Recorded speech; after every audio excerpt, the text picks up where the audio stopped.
to you about the circular nature of beliefs and emotions.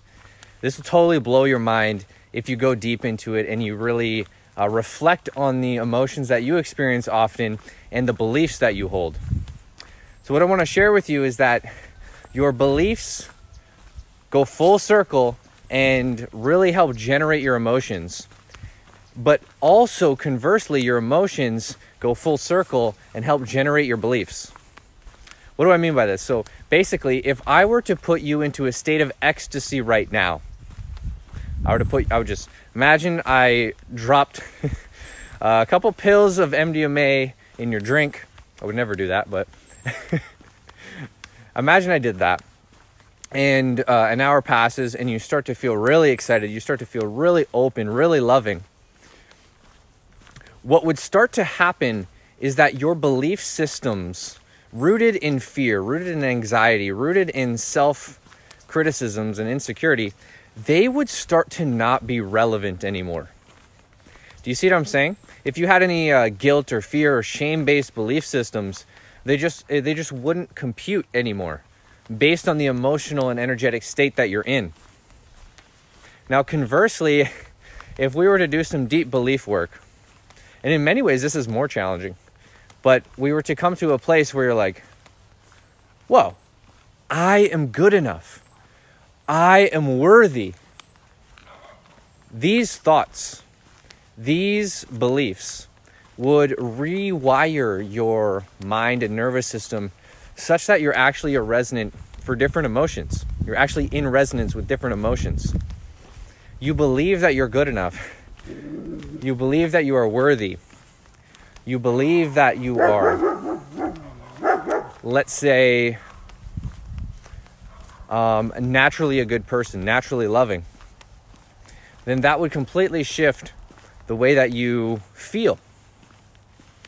So it's important to understand that these two are very interwoven, very interlinked. And if you're able to work with the emotional, I truly believe that this is an easier way almost just to get at it, because beliefs are so deep. Beliefs are so deep. If we were to get you into a different energetic state, like let's say you were really physically unhealthy, and we got you to do yoga every single day at a yoga studio, and go to a health food store or a healthy restaurant every couple days for the next couple weeks. Very soon, because you're tuning to different energetic vibrations, because you're tuning into different environments, and you're working with your body, which houses the emotions, the energies in motion, you would start to change your beliefs.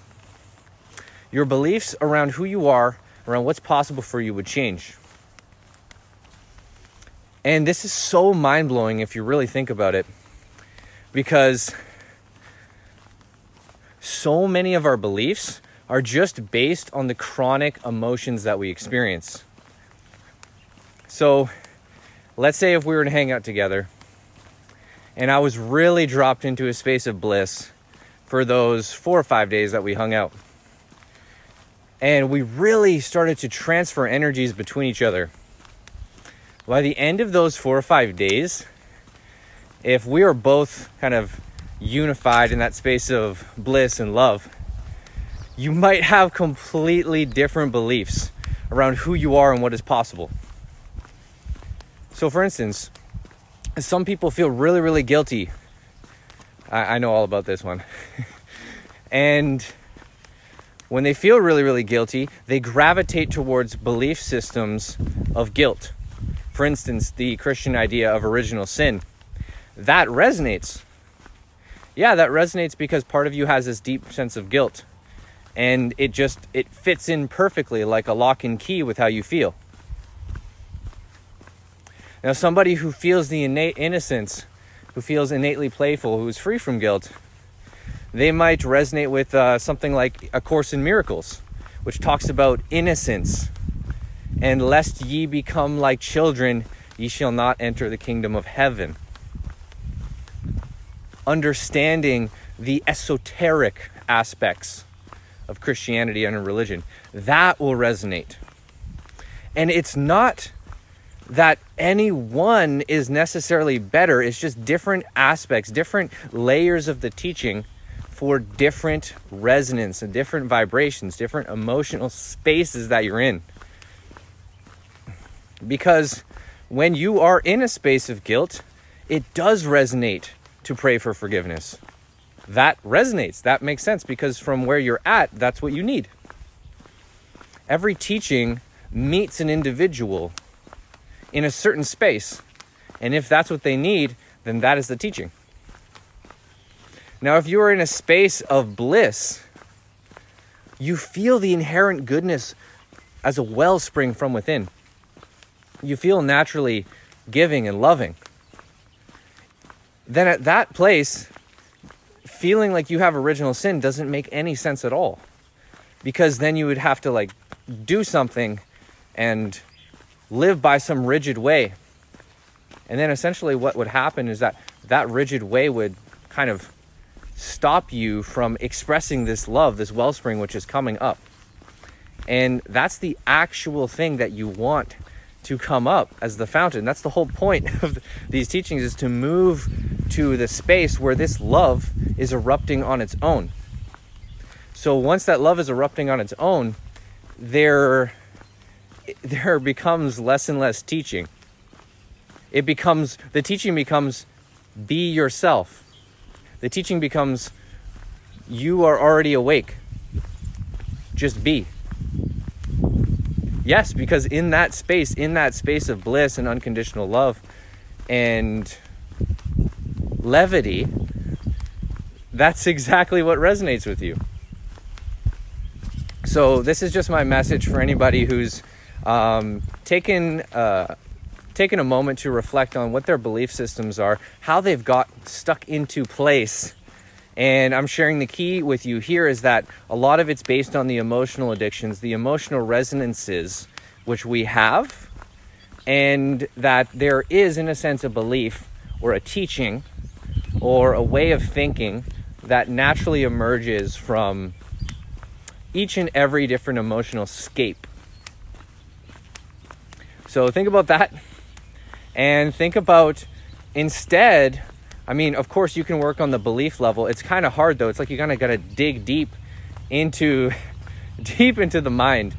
But instead, I would recommend working with the body, working with the energies in motion, working with the somatic meditation, which is being in contact with the body, all as modes for processing these different emotional energies. Oh, there's a puppy. Hey, I know you're protecting. You're doing a great job protecting your home. I don't know if you can see.